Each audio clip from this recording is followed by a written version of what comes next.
Hello everyone, कैसे हैं आप सब लोग। आज मैं आपसे डिस्कस करने वाली हूँ जीएस के अंदर इकोनॉमिक्स। तो देखिए, इसका फर्स्ट पार्ट मैं अपलोड कर चुकी हूँ, वो 5 से 6 मिनट की क्लास थी। ये उसी का सेकंड पार्ट। तो आप वीडियो लास्ट तक जरूर देखिएगा, आपको हेल्प करेगा। और कमेंट से बताइएगा कि आपको कैसा लगा। और एक और इन्फॉर्मेशन मैं आपको देने वाली हूँ कि आप लोग मॉक लगाते होंगे अभी, और अभी सीजीएल का एग्जाम नजदीक ही है। ये देखिए, टेक्स्ट बुक पर फ्यूचर ऑफिसर सेल चल रही है, जिसके अंदर अगर आप 1 साल का पास प्रो लेते हैं तो आपको 5 to 7 में पड़ जाएगा। और अगर आप मेरा कूपन कोड यूज करते हैं CHCHL, तो आपको 12% एक्स्ट्रा ऑफ मिलेगा। इसके अंदर सेक्शनल टेस्ट है, फुल टेस्ट है, प्रीवियस ईयर के टेस्ट है। इसका लिंक मैं डिस्क्रिप्शन में दे देती हूँ, तो वहां से जाके आप इसे बाय कर सकते हैं। अब देखिए, नेक्स्ट आता है प्रच्छन्न या फिर छिपी हुई बेरोजगारी। कृषि क्षेत्र में जरूरत से अधिक लोग कार्य में लगे हुए हैं, इसलिए यहाँ प्रच्छन्न या फिर छिपी हुई बेरोजगारी है। तो देखिए, प्रच्छन्न या छिपी हुई बेरोजगारी क्या होती है? जहाँ पे जितने लोगों की आवश्यकता नहीं है उससे भी ज्यादा लोग काम कर रहे हैं, तो उसे बोलते हैं प्रच्छन्न या फिर छिपी हुई बेरोजगारी। मान लो कोई खेत है, वहाँ पे 4 आदमी की जरूरत है, लेकिन वहाँ घर के 6 मेंबर है और 6 के 6 वहाँ लगे हुए हैं, तो आउटपुट तो उतना ही निकलेगा। मान लो 5 बोरी धान निकलने वाला था वहां से, तो 4 आदमी काम करेंगे तो भी 5 बोरी धान निकलेगा, और 6 जन काम करेंगे तो भी 5 बोरी धान निकलेगा। तो इसका मतलब क्या हुआ? जो 2 जन एक्स्ट्रा है वो छिपी हुई बेरोजगारी है। नोट: प्रच्छन्न या छिपी हुई बेरोजगारी में सीमांत उत्पादकता, मार्जिनल प्रोडक्टिविटी शून्य होती है। और स्किल लेबर, जो कुशल कारीगर होते हैं, उन्हें क्या बोलते हैं? White collar job. और नॉन स्किल्ड होते हैं जो अकुशल, उन्हें बोलते हैं ब्लू कॉलर जॉब। देखिए, जो स्किल्ड होते हैं एकदम, जिस जो कार्य करने में एकदम कुशल है, उनके लिए हम क्या यूज लेते हैं? White collar job. और जो नॉन स्किल्ड है, अकुशल है, उनके लिए होता है ब्लू कॉलर जॉब। और एक हमने पढ़ा पॉलिसी मेकर्स के लिए क्या होता है? Gold collar job. और हमने प्राथमिक क्षेत्र वालों के लिए क्या पढ़ा था? Red collar job. तो कई बार एग्जाम में पूछ लेता है, तो इन्हें भी हमें ध्यान में रखना है। अब देखिए, नेक्स्ट आता है अर्थव्यवस्था के प्रकार, अन्य देशों के साथ संबंध। देखिए, अर्थव्यवस्था 2 प्रकार की होती है, एक तो खुली अर्थव्यवस्था और एक होती है बंद प्रकार की अर्थव्यवस्था। खुली अर्थव्यवस्था ओपन इकोनॉमी, यानी एक्सपोर्ट इम्पोर्ट। देखिए, जो कंट्री एक्सपोर्ट करती है, अपने देश का सामान दूसरे देशों में बेचती है और दूसरे देश से सामान अपने देश में मंगवाती है, इम्पोर्ट भी करती है और एक्सपोर्ट भी करती है, तो उसे हम क्या बोलते हैं? खुली अर्थव्यवस्था। और फिर दूसरी आती है बंद अर्थव्यवस्था। बंद अर्थव्यवस्था में क्या होता है? क्लोज इकोनॉमी, यानी इम्पोर्ट एक्सपोर्ट नहीं होता। कोई भी वस्तु का उत्पादन किया जा रहा है या फिर उत्खनन किया जा रहा है, कोई भी धातु मिल रही है, लेकिन वह दूसरी कंट्री में नहीं भेज रही है, तो इसका मतलब वो बंद अर्थव्यवस्था। और ना ही जो दूसरी कंट्री के अंदर सामान मिलता है, जो उत्खनन वगैरह है, जो उसकी कंट्री में अवेलेबल नहीं है चीजें, लेकिन फिर भी वो बाहर से नहीं मंगवा रही है, यानी उसने इम्पोर्ट भी बंद कर रखा है।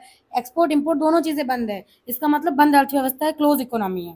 नेक्स्ट आता है संसाधन पर स्वामित्व, ऑनरशिप। अब देखिए, संसाधनों के ऊपर किसका स्वामित्व है, उसके अकॉर्डिंग 3 प्रकार से हमने हमारी इकोनॉमी को बांटा है। फर्स्ट है समाजवादी अर्थव्यवस्था।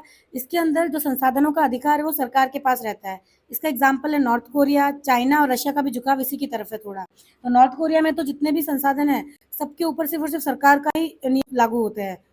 और नेक्स्ट है पूंजीवादी अर्थव्यवस्था। इसमें क्या होता है? स्वामित्व निजी क्षेत्रों के पास होता है, प्राइवेटाइजेशन ज्यादा होता है इसमें। इसका एग्जाम्पल है यूएसए।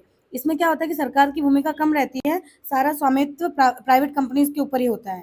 नेक्स्ट है मिक्स्ड इकोनॉमी, मिश्रित अर्थव्यवस्था। इसके अंदर सरकार का भी स्वामित्व होता है, निजी कंपनियों का भी स्वामित्व होता है। मतलब कई जगह ऐसा लगता है कि जहाँ कंपनी मिसयूज कर रही है, तो सरकार अपना हस्तक्षेप कर सकती है। मतलब दोनों मिलजुल के इकोनॉमी चलाते हैं।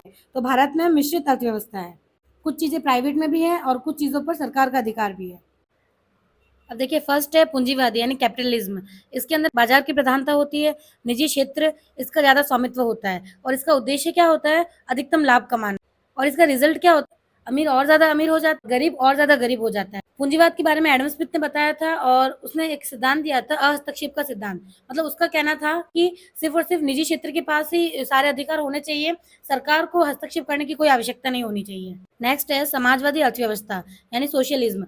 अब देखिए, इसमें क्या होता है कि सरकार का स्वामित्व होता है। इसका उद्देश्य क्या होता है? लोगों का कल्याण करना, संसाधन का समान वितरण करना, अमीर गरीब के बीच खाई कम होना और गरीब के उत्थान पर बल देना। देखिए, समाजवादी के अंदर सरकार का स्वामित्व होता है पूरा, और सरकार का क्या उद्देश्य होता है? अमीर और गरीब के बीच में जो डिफरेंस है उसको कम किया जाए और संसाधनों का समान वितरण किया जाए। उल्टा गरीबों के लिए कुछ चीजें मुफ्त में भी कर दी जाए, ताकि उनको और मजबूती मिले और वो आगे बढ़ सके। कार्ल मार्क्स की बुक्स थी दास कैपिटल, 1867 में। नेक्स्ट है मिश्रित या फिर मिक्स्ड इकोनॉमी। इसके अंदर क्या होता है? सरकार और निजी क्षेत्र दोनों का स्वामित्व होता है, सरकार भी हस्तक्षेप कर सकती है और निजी क्षेत्र भी अपने अनुसार कार्य कर सकती है। गवर्नमेंट आवश्यकता अनुसार हस्तक्षेप करती है और संकट में कार्य कर सकती है और मंदी दूर करने का प्रयास करती है।